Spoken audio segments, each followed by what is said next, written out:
हे 3ला म्हणतात ते. चला.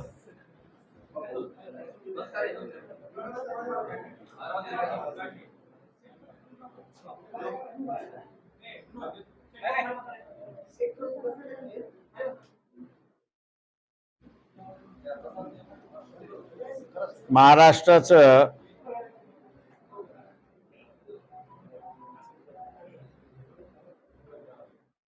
जे सरकार आहे हे नेमकं कोण चालवतंय हेच कळत नाहीये. मुख्यमंत्र्यांचे एक आदेश असतात आणि दुसऱ्या उपमुख्यमंत्र्यांचे दुसरे आदेश, अशी असणारी परिस्थिती आहे.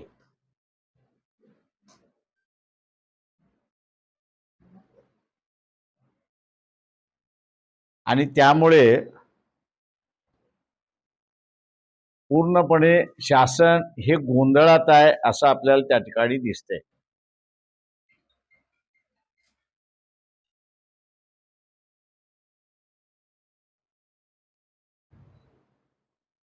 जे शासनामध्ये चाललंय तेच राजकारणामध्ये चाललंय आपल्याला त्या ठिकाणी दिसतंय.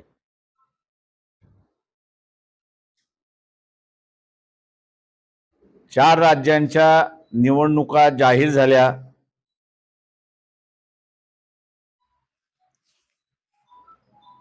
इंडिया म्हणून एकत्र जरी झाले असतील तरी ह्या 4 राज्यांच्या निवडणुकांमध्ये वेगवेगळ्या पद्धतीने लढतात आहेत असंच आपल्याला त्या ठिकाणी दिसतंय.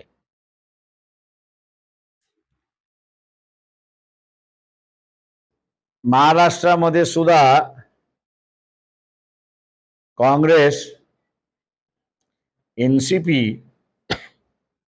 आणि शिवसेना आम्ही एकत्र आहोत असं त्या ठिकाणी सांगतायत. सरकार जाऊन वर्ष झालं तरी या तिघांमध्ये सीट शेअरिंगचा फॉर्म्युला अजून ठरलेला नाही.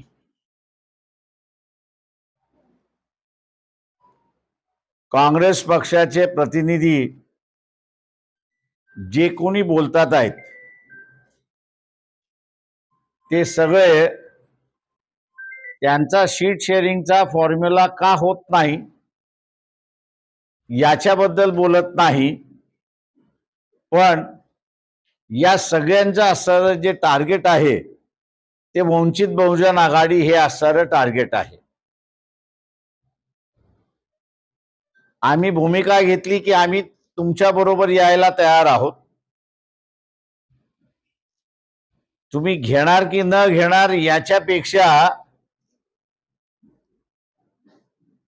नाचणाऱ्याला जसं नाचता येत नाही तेव्हा तो अंगणाला दोष देत असतो, तशा रीतीने तुम्ही पत्र पाठवलेलं आहे, त्या पत्रामध्ये हा दोष आहे, त्या पत्रामध्ये ते दोष आहे, पत्रातून असणाऱ्या युत्या होतात का, अशा नाना तऱ्हेच्या भानगड्या त्या ठिकाणी चाललेल्या आहेत असं या ठिकाणी दिसते.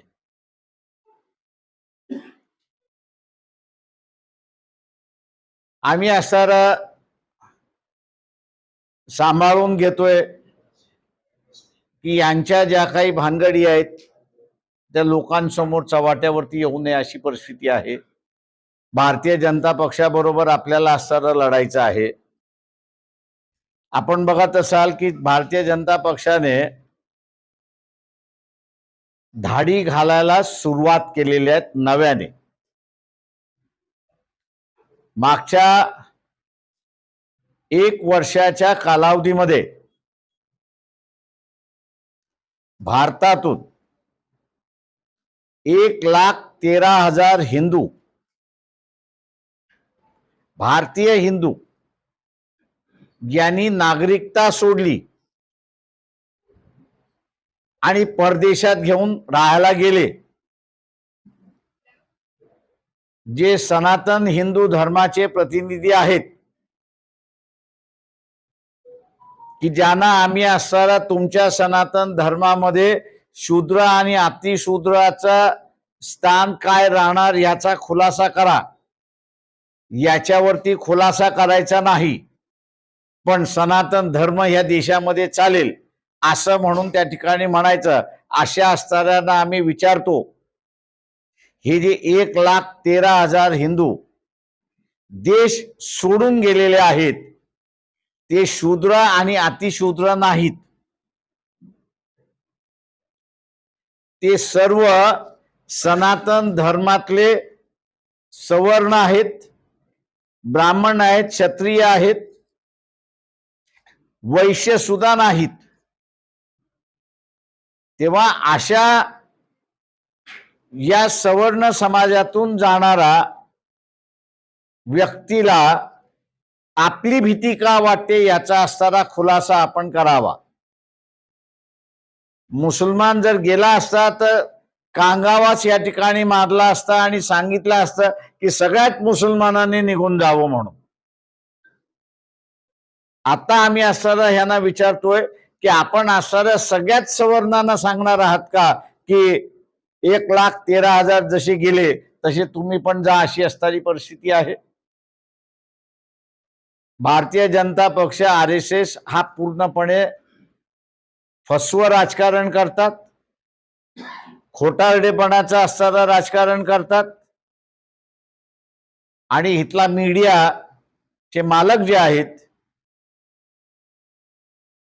हे त्यांना घाबरून त्यांचाच प्रचार करायला लागलेत, अशी असणारी परिस्थिती आहे. इथे अनेक प्रश्न आहेत. न्यूज ट्रॅक सारख्या असणाऱ्या चॅनलवरती धाड मारली का त्यांना चायनाकडून पैसा आला आणि ते चायनाचा प्रचार करतात, हा असणारा देशद्रोह आहे असं त्यांचं म्हणणं आहे. आम्ही असणारा मानतो, पण या देशाचे पंतप्रधान नरेंद्र मोदी त्यांचा जो पक्ष आहे आणि त्यांचं जे सरकार आहे त्यांनी गलवानमध्ये भारतीय सैन्य आणि चायनाचं सैन्य फिजिकली मारामाऱ्या करत होते, शरीराने मारामाऱ्या करत होते. त्यावेळेस नरेंद्र मोदी आपल्या सरकारने चायनाकडून पैसे घेतले की नाही हे असणारा खुलासा करावा. आमच्या माहितीप्रमाणे युद्ध चाललं होतं आणि मोदींचं असणारं सरकार चायनाकडून पैसे घेत होते, अशी असणारी परिस्थिती आहे. एवढंच जर वावगं आहे तर मग चायनामधनं येणारं जे आवश्यक नाही, चायनावरनं येणारं जे आवश्यक नाही बल्ब येतोय, त्याच्यानंतर असणारा कॉस्मेटिकचं सामान येतंय, इलेक्ट्रिकलचं सामान येतंय की जे भारतात सुद्धा निर्माण केलं जातंय, त्याच्यावरती बॅन टाकण्याची हिम्मत 56 इंचाच्या छातीचा असणारा नरेंद्र मोदी यांनी दाखवावं, असं आव्हान आम्ही त्यांना असणारा करतोय. चायनामुळे असणारा एक न्यूज ट्रॅक ज्याचा असणारा नाव माझ्या अंदाज धाड परेपर्यंत 10% वरती लोकांना माहित नव्हतं, त्याच्यावरती धाड टाकली आणि त्यांना असणारा केलेला आहे. हे एका प्रकारचं आम्ही म्हणतो की इथं भीतीचं वातावरण निर्माण करण्यासारखं झालेलं आहे. आज मी इथल्या सर्व भारतीयांना आवाहन करतोय की हे इलेक्शन संपता संपता दिवाळी सुद्धा संपणार आहे. मणिपूरमध्ये जे घडलं, गुजरातमध्ये जे घडलं ते पुन्हा घडण्याची शक्यता आहे, अशी असणारी परिस्थिती आहे आणि मोठ्या प्रमाणात घडण्याची शक्यता आहे. तेव्हा भारतामध्ये नागरिकाने, सर्वसामान्याने यांचा कुठलाही प्रचार झाला, धार्मिक प्रचार झाला, मग तो ईसाईच्या विरोधात झाला, मुसलमानांच्या विरोधात झाला, तर सर्वसामान्य माणसाने रिॲक्ट करू नये असं मी आव्हान त्या ठिकाणी करतोय. यांना जर प्रचार करून जर ते म्हणाले आमची मुलं उतरतील, अमित शहाने स्वतःचा पोरगा उतरावा, उरलेल्या मंत्र्यांनी आपली स्वतःची मुलं त्या आंदोलनामध्ये उतरावी, त्यांची मुलं उतरली नाहीत, आमदार खासदारांची मुलं त्या ठिकाणी उतरली नाहीत, स्वतः आमदार खासदार जर त्याच्यामध्ये उतरला नाही तर सर्वसामान्य माणसाने हे समजावं की हा फक्त प्रचाराचा भाग आहे, पुन्हा हिंदू मुसलमान करण्याचा भाग आहे आणि आपल्याला तिथे असणारा गणवण्याचा भाग चाललेला आहे, हे त्यांनी लक्षात घ्यावं. बीड जिल्हा हा तसा दुष्काळी जिल्हा आहे. या बीड जिल्ह्यातून असणारा ऊसतोड कामगार त्या ठिकाणी जातो. मराठवाड्यातल्या प्रत्येक जिल्ह्याला माझं असणारं आव्हान आहे की त्यांनी पश्चिम महाराष्ट्राच्या नेत्याला अजिबात इथे थारा देऊ नये. मराठवाडा हा त्यांच्यासाठी, इंग्रजी हा जो शब्द पॅरासाइट आहे त्याला मराठीत शब्द नाहीये. पॅरासाइट म्हटलं म्हणजे ज्याच्यावरती जगता येतं. तेव्हा पश्चिम महाराष्ट्र हा असणारा मराठवाड्यावरती जगतोय हे आपण असणारा लक्षात घ्या. का इथनं जर मग ऊसतोड कामगार गेला नाही तर त्यांच्या असणाऱ्या फॅक्टऱ्या आणि शेतातला ऊस हा तशाच्या तसाच वाळून जाईल. आणि म्हणून पश्चिम महाराष्ट्रातल्या कुठल्याही नेत्याला मराठवाड्यातल्या जनतेने थारा देऊ नये. मराठवाड्यातलीच लिडरशिप त्यांनी असणारा उभी झाली पाहिजे, तरच इथला असणारा प्रश्न या ठिकाणी मिटू शकतो. मराठवाड्यातला पाण्याचा प्रश्न हा फार मोठा गंभीर प्रश्न आहे असं मी त्या ठिकाणी अजिबात मानत नाही. फक्त प्लॅनिंग याचा अभाव आहे. योजना दाखवल्या जातात पण 20 वर्ष झालं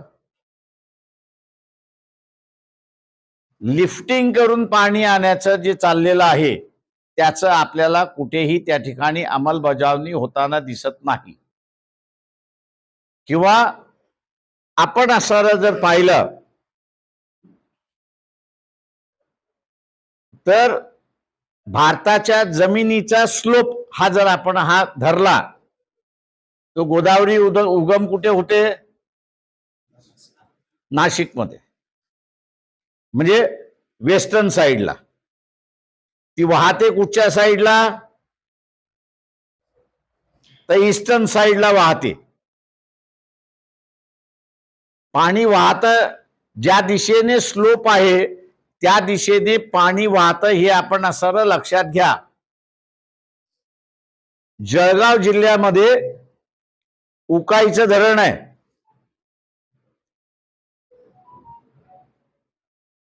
या उकाईच्या धरणाची कॅपॅसिटी जी आहे ती 120 TMC ची आहे.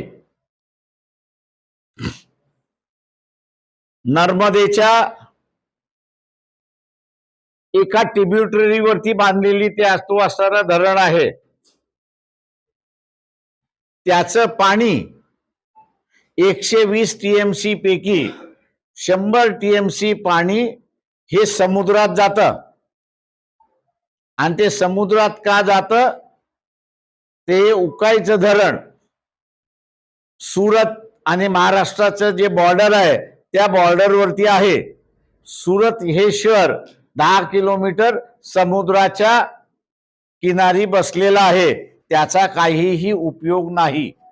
आम्ही असणारा अनेक वेळा असं म्हणतोय की हे उकाईचं बॅकवॉटर जे आहे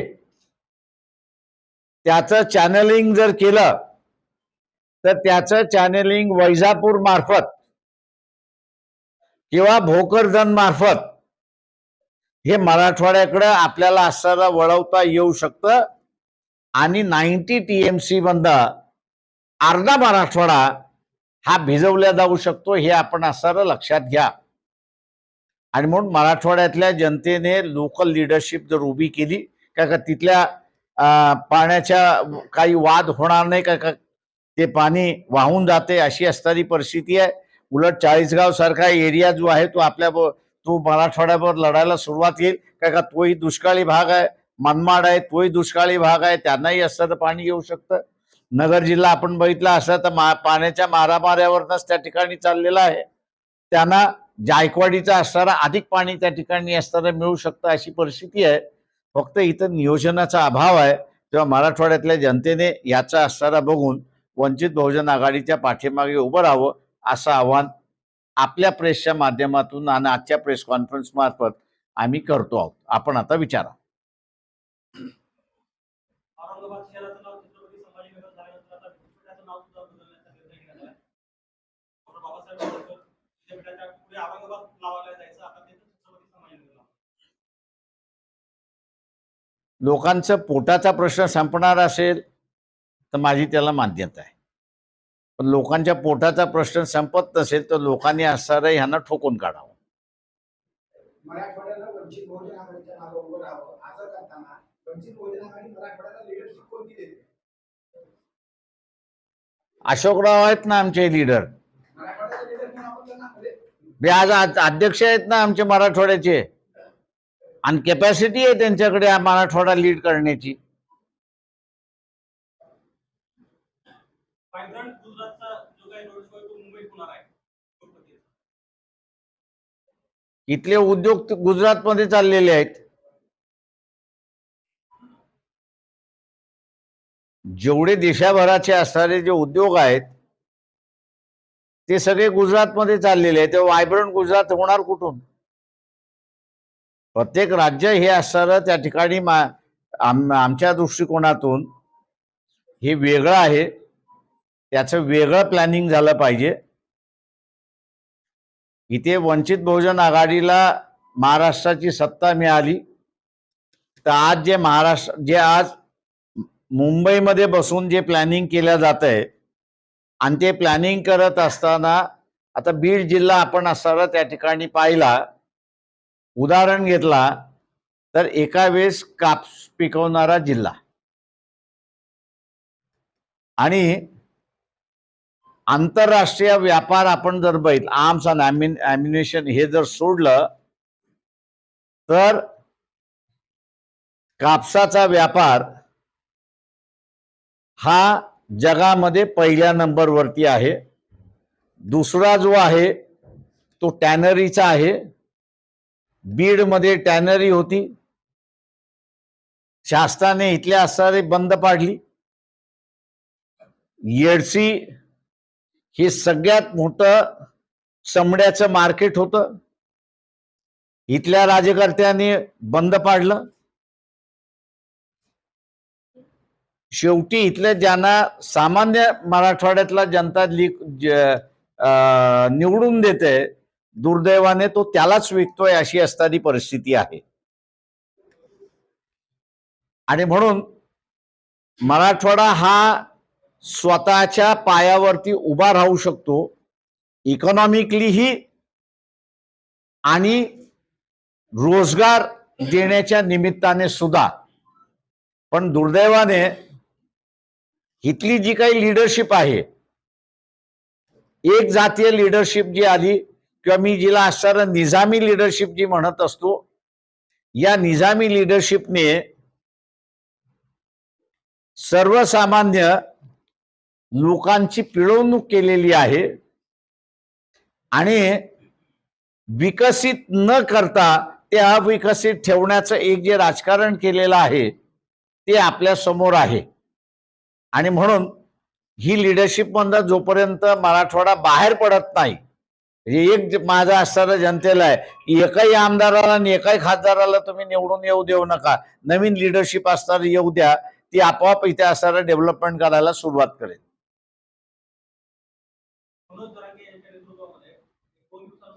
मोठी सभा मराठा समाजाची होती आमच्या परिसरात. यापूर्वी कदाचित एका ठिकाणी इतके मराठा समाजाचे लोक जमा झाले असतील असं वाटत नाही. काय वाटतं की म्हणजे याच्या अगोदर झाले नाही असं नाही झालं. जे सकल मराठा समाजाचे मोर्चे जे झाले ते तेवढेच मोठे होते. मुंबईमधला जो मोर्चा निघाला तो माझ्या अंदाजानं सगळ्यात मोठा मोर्चा होता. 14 तारखेला होईल सभा जहांगे पाटलाची, ती सुद्धा सगळ्यात मोठी असणारी सभा होईल. पण दुर्दैवाने जे माईक वरनं तुम्ही ऐकलं, देवेंद्र फडणवीस, अजित पवार आणि एकनाथ शिंदे यांचं फक्त जाऊन यायचं आहे.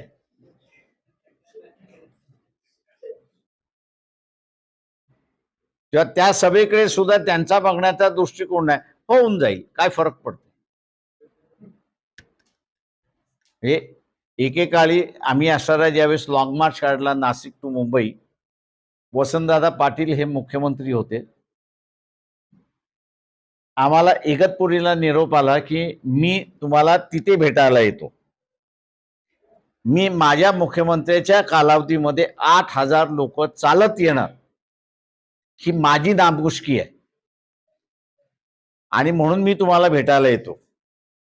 मी उलटा दादांना निरोप दिला की 2 दिवसाचा वेळ आम्हाला द्या, आम्ही मुंबईमध्ये पोहोचतो, आपण भेटायला या. त्यावेळेसच्या राजकारणाची ॲटिट्यूड, म्हणजे मी आता हे नाही करत आहे. आम्ही येण्याच्या अगोदर त्यांचे प्रतिनिधी आले, आमच्याशी बोलले.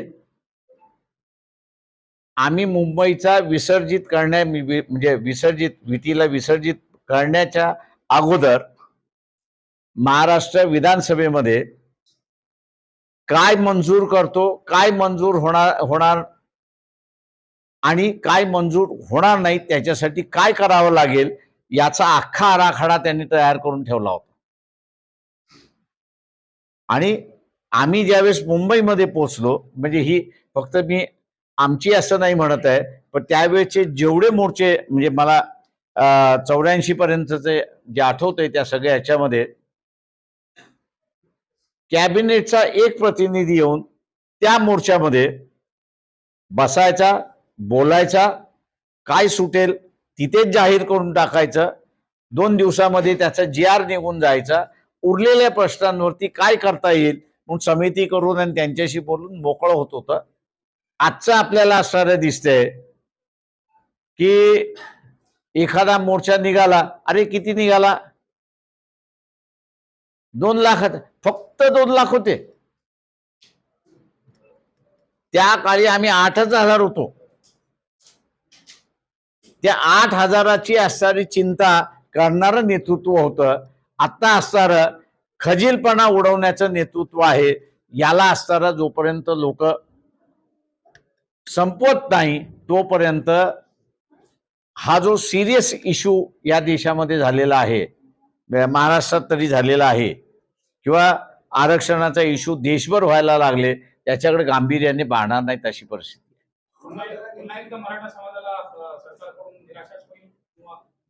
निराशात मला दिसते, मला दुसरं काही दिसत नाहीये. मला अजिबात दिसत नाहीये का त्या पद्धतीचे असणारं कुठंतरी महाराष्ट्रामध्ये चर्चा सुरू आहे, म्हणजे कॅबिनेटमध्ये चर्चा झालेली आहे किंवा अधिकाऱ्याच्या स्तरावरती चर्चा झालेली आहे, किंवा ज्या काही IAS अधिकाऱ्यांना मी असणारं ओळखतो आणि त्यांना असणारं जे काही विचारण्यात आलं होतं की बा 14 तारीख जवळ येते, आपण काय करताय, ते म्हटलं काय नाही प्रकाशावर सगळं आलबेल आहे, चिंता करू नका.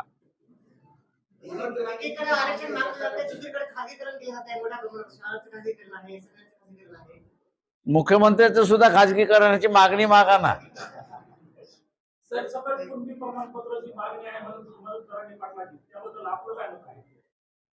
माझ्या हा कायद्याचा इश्यू आहे, त्यांनी मागणी मागितलेली आहे, ती माझ्या अंदाजानं गव्हर्नमेंटनी एक्झामिन केली पाहिजे त्या ह्याच्यामध्ये. पण ती तपासणी करत असताना जरांगे पाटलांबरोबर जी लीगल टीम आहे त्या लीगल टीम बरोबर त्यांनी बसलं पाहिजे आणि त्याच्यामधलं काय शक्य आहे काही शक्य नाही हे त्यांनी असणारं त्या ठिकाणी पाहिलं पाहिजे. पण आम्ही असणारं एक त्या ठिकाणी हे करतोय की OBC कुणबी सकट आपण असणारं जर पाहिलं तर त्यांनी विरोधात आंदोलन सुरुवात केलेलं आहे. आणि विशेष करून कोकणामधला आणि विदर्भामधला असणारा हा जो कुणबी आहे तो एग्रेसिव्हली आहे की तो असं म्हणतो की आम्हीच कुणबी आहोत, इतर कोणी कुणबी नाहीयेत. भांडणं करण्याच्या ऐवजी आम्ही असणारा भूमिका जी घेतलेली आहे की ओबीसीचं ताट हे ओबीसी पुरतं मर्यादित ठेवा. जे नवीन आरक्षण मागतात आहे त्यांचं तुम्ही असं एक वेगळं ताट करा आणि त्यांना तुम्ही द्या.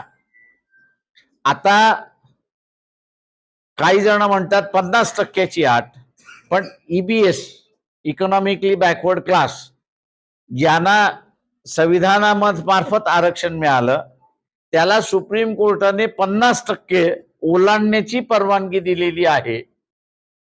त्याच्यामुळे यांच्या मनामध्ये आरक्षण देण्याचं आहे का?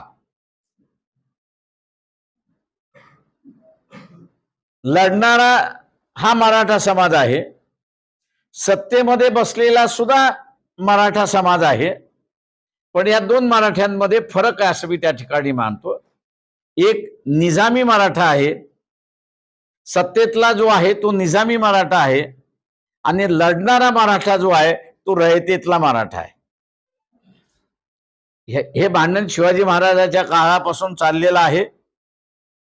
रयतेतला मराठा हा शिवाजी महाराजांबरोबर राहिला आणि निजामी मराठा हा मोगलांबरोबर राहिला अशी असणारी परिस्थिती आहे. तेव्हा इथल्या रयतेतल्या मराठ्याने असताना लक्षात घेतलं पाहिजे की तो जोपर्यंत सत्तेमध्ये जात नाही किंवा तो आरक्षणाचा पुरस्कार करणारा याला सत्तेमध्ये जोपर्यंत तो पाठवत नाही तोपर्यंत हा तिढा सुटत नाही. आणि म्हणून म्हटलं तो फॉर्म्युला आमच्याकडे आहे ना. या इथल्या असणाऱ्या रयतेतल्या मराठ्याने आम्हाला सत्ता द्यावी, सुप्रीम कोर्टाला मान्य असणारा तोडगा करून आरक्षणाचं काढता येईल अशी परिस्थिती आहे. नवाब रेबिया जे प्रकरण आहे नवाब रेबिया अरुणाचल प्रदेशमध्ये त्याची सुनावणी पीठापुढे होत आहे उद्यापासून. तर त्याचा आणि महाराष्ट्रातल्या निकालासंदर्भात काही एनसीपी आणि शिवसेनेचे एकत्र झालेलं त्याचं म्हणताय का? त्या अनुषंगाने अरुणाचल प्रदेश ते मुळात माझं म्हणणं असं आहे, एक लक्षात घ्या की सुप्रीम कोर्टाने स्पीकरला जे ट्रायब्युनल म्हणून ठरलेला होनरूलचा निर्णय जो आहे तोच मुळात बेकायदेशीर आहे, घटनाबाह्य आहे आणि कोर्टाचं ज्युरिडिक्शन नसताना दिलेला निर्णय आहे. आणि म्हणून सेनेच्या वेळेस मी असताना म्हणालो होतो की सेनाने इलेक्शन कमिशनला सिम्बॉल वाटप करण्याचा अधिकार आहे का याचं असणारं तपासावं. कारण का 71 साली एक निर्णय म्हणजे एक पिटिशन पंजाब कोर्टातून असणारं सुप्रीम कोर्टात गेली होती. Gill versus election commission of India त्याचं असणारं नाव आहे. कृष्णा अय्यर हे त्याचे त्या बेंचचे प्रमुख होतं. 5 की 7 जजेसचं ते बेंच होतं आणि त्यांनी घटनेच्या 141 म्हणजे 141 खाली आणि 142 असे 2 कलम आहेत. 142 खाली जे कलम आहेत ते म्हणजे त्या पार्टीज पुरतं ते मर्यादित राहतं, इतरांना लागू होत नाही. पण 141 खाली निर्णय दिला तर पार्लमेंट जसा एखादा कायदा करते आणि तो सगळ्यांना लागू होतो तशा रीतीने सुप्रीम कोर्टाने एखादा निर्णय दिला तो सर्व केसेसना लागू होतो आणि लोकांना लागू होतो अशी असणारी परिस्थिती आहे. तेव्हा gill versus election commission of India याच्या कृष्णा अय्यरनी आर्टिकल 141 खाली तो निर्णय दिला आणि त्यांनी असं कोडिफाय केलं की इलेक्शन कमिशनचे अधिकार कुठून सुरुवात होतात आणि कुठून संपतात. त्यांनी असं म्हटलंय की एकदा नोटिफिकेशन निघालं, प्रेसिडेंटनी नोटिफिकेशन इलेक्शनचं काढलं, ते गॅझेट होईपर्यंत कुठलंही कोर्ट, कुठलंही सरकार, कुठलाही अधिकारी हस्तक्षेप करू शकत नाही. त्याचा पूर्ण मालक हा इलेक्शन कमिशन आहे. तुम्हाला ह्या इलेक्शनच्या विरोधामध्ये काहीही करायचं असेल, पिटिशन करायचं असेल, रिट पिटिशन दाखल करायचं असेल तर इलेक्शन झाल्यानंतरच तुम्ही करू शकता, त्याच्या अगोदर तुम्ही करू शकत नाही. त्याच्यामुळे चिन्हाचं जे वाटप आहे, हे चिन्हाचं वाटप इलेक्शन कंडक्ट करण्याच्या ह्याच्यामध्ये बसतं का? हा मला वाटतं कायदेशीर प्रश्न आहे. तो कायदेशीर प्रश्न बघावा. अशी याचिका जर झाली तर मला वाटतं सुप्रीम कोर्टामध्ये ते बघावं लागेल असे त्या ठिकाणी मानतो. राहिला स्पीकर, मग तो विधानसभेचा असेल, विधान परिषदेचा असेल, किंवा तो लोकसभेचा असेल, किंवा चेअरमन राज्यसभेचा असेल, त्याच्यातल्या चाललेल्या कारवाया या कोर्टाच्या कक्षेच्या बाहेर आहेत. त्याच्यामुळे चंचू पावलाने असणारा जे सुप्रीम कोर्ट विधानसभेला आणि विधान परिषदेला स्वतःच्या ताब्यामध्ये घ्यायला लागलेला आहे. आणि मध्यंतरी आपण असणारा वाचला असेल की सुब्बू सोरेंची जी केस आहे तिला आम्ही पुन्हा हिअरिंग करणार आहोत. माझ्या अंदाजाने माझ्यासारखा खासदार जर त्यावेळेस असेल तर चीफ जस्टिसला पार्लमेंटच्या बार पुढे घालून तुमची घटनेने जे विभाजन केलेलं आहे, लेजिस्लेचरचा अधिकार वेगळा, ज्युडिशरीचा अधिकार वेगळा आणि एक्झिक्युटिव्हचा अधिकार वेगळा, हे बोलवण्याची एकदा पाळी आली होती. त्यावेळेस सोमनाथ चॅटर्जी हे स्पीकर होते. थोडस सोमनाथ चॅटर्जीला समजवण्यात आलं, सुप्रीम कोर्टालाही समजवण्यात आलं, नाहीतर सोमनाथ चॅटर्जीने चीफ जस्टिसला पार्लमेंटच्या बार पुढे बोलवणारी नोटीस काढली होती. फक्त ती अंमलबजावणी झाली नाही. माझं म्हणणं असं आहे की काही प्रश्न हे कोर्टाच्या बाहेर आहेत. करप्शन सभागृहामधलं जे आहे हा कोर्टाचा विषय नाही, हा लोकांच्या कोर्टामधला विषय आहे की त्यांना निवडून गेलेला माणूस हा करप्ट पाहिजे की नॉन करप्ट पाहिजे, हा लोकांच्या ह्याच्यामधला आहे. तेव्हा ही ज्याला आपण म्हणतो नैतिकता संस्थेने प्रत्येकाने टिकवली तर मला वाटतं इथे असणारा काही गोंधळ होणार नाही तर मग कुरघोडी करण्याच्या ह्याच्यामध्ये गोंधळ होण्याची असणारी शक्यता असं मी त्या ठिकाणी मानतोय. खाजगीकरणाचे जे लोन आहे ते संबंध देशामध्ये हळूहळू पसरत आहे. त्याचे दर जे आहेत मजबूत होत आलेले आहेत. विविध खात्यावरती त्याचा प्रभाव दिसून येत आहे. तर हे जे सध्याला जे धोरण सुरू आहे ते त्याच्याबद्दल आपण सहमत आहात का? नसाल तर आपली भूमिका काय असणार आहे? मी लोकांनाच दोष देतोय. लोकच आपल्या असणाऱ्या प्रश्नाशी इमानदार नाही असं मी त्या ठिकाणी मानतोय. आज जे स्वतःला असणाऱ्या जमिनीचे मालक म्हणतात आहेत, यांचे बापदादे जे आहेत ते मजूर होते. त्यांना जमिनी असणाऱ्या ज्या आहेत या त्या काळच्या लिडरशिपची असणारी कारण होती की एक कसेल त्याची जमीन हा नियम त्या ठिकाणी आला आणि दुसरा सिलिंगचा कायदा आला. सिलिंगचा कायदा आल्यामुळे जमिनीचं वाटप झालं आणि मालक झाले. आपण भूमिहीन मालक झालो, ते शासनाच्या धोरणामुळे झालो. याच्याशी असणारा गद्दारी जर कोणी केली असेल तर इथल्या सर्वसामान्य माणसांनी केली. जो शिकलेला आहे, सवरलेला आहे, यांनी सुद्धा स्वतःशी द्रोह केलेला आहे. तो द्रोह काय आहे तर पूर्वी शिक्षण हे मोफत होतं. तो शिकला, सवरला आणि ज्या शिक्षणामुळे तो शिकला त्यालाच तो शिव्या द्यायला लागला. या जिल्हा परिषदेची शाळा नालायक आहे, नगरपालिकेची शाळा नालायक आहे, अनुदानित शाळा नालायक आहे, आता खाजगीकरण पाहिजे. तेव्हा हा जो नालायकपणा आहे हा मतदारांनी केलेला आहे. आता सुधारायचं असेल तर पहिल्यांदा मतदारांनी सुधारलं पाहिजे. आम्ही असं त्या ठिकाणी गेल्या अनेक वर्ष असं लढतोय आणि म्हणतोय की खाजगीकरण इथल्या सर्वसामान्य माणसाला परवडणारं नाही. तेव्हा जे खाजगीकरणाच्या विरोधात आहे त्यांनी वंचितच्या बाजूने उभं करावं.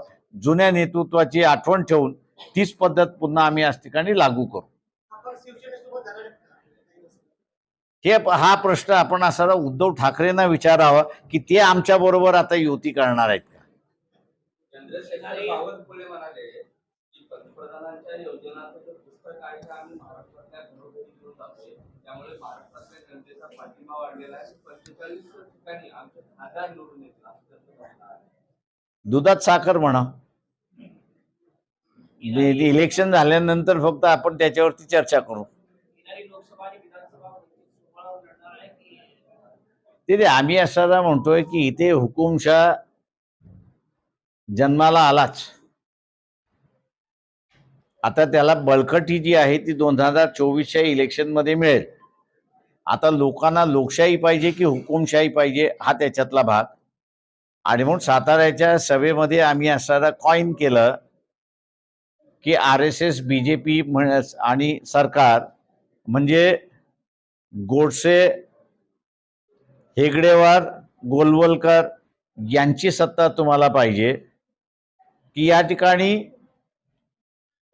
महात्मा फुले, शाहू महाराज, बाबासाहेब आंबेडकर, महात्मा गांधी यांची सत्ता तुम्हाला पाहिजे. याचे ठरवण्याची वेळ आलेली आहे. ज्यांना गोडसे पाहिजेत ते BJPला मतदान करतील.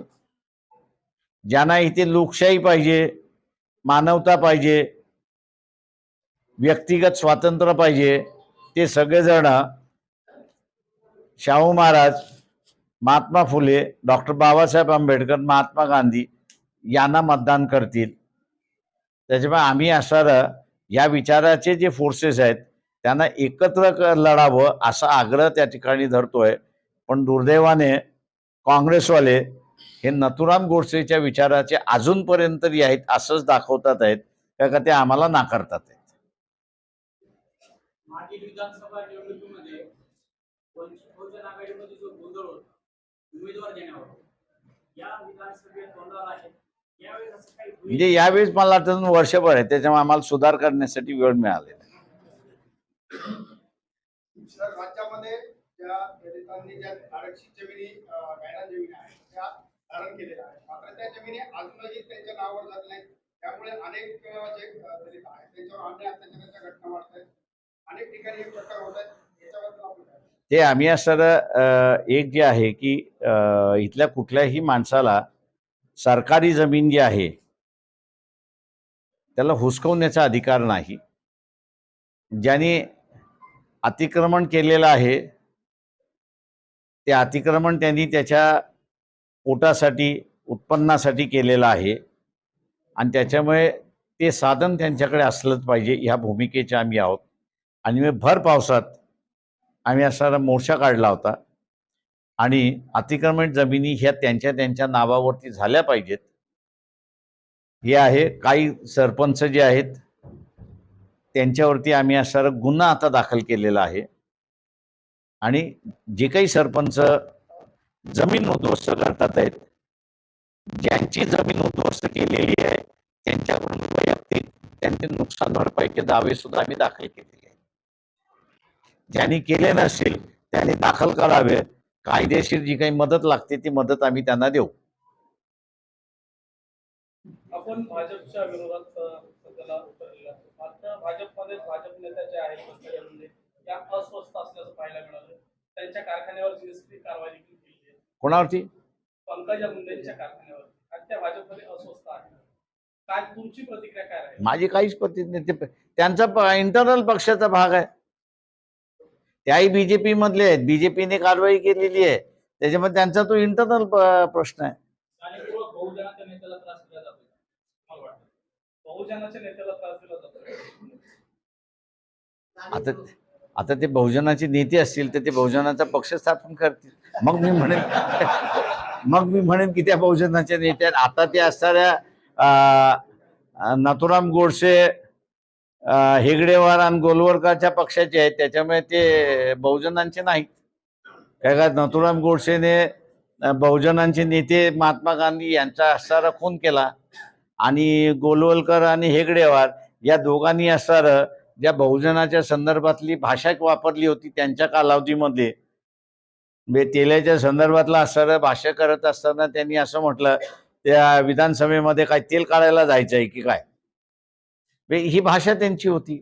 त्याच्यामुळे जोपर्यंत त्या पक्षाच्या आहेत तेव्हा त्यांना ती विचारसरणी मान्य आहे असं मी घरी धरून चालतोय. त्याच्यामुळे आपल्याला नो कॉमेंट. ज्येष्ठांचा सल्ला काय असेल? हा, ज्येष्ठांचा सल्ला काय असेल पंकजा मुंडे? त्यांनी विचारलं तर त्यांना सांगतो ना मी. सल्ला काय असेल? जाहीर थोडी सल्ला द्यायचा असतो. थँक्यू.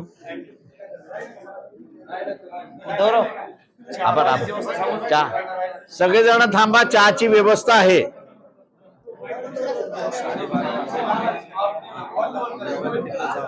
पुढं हा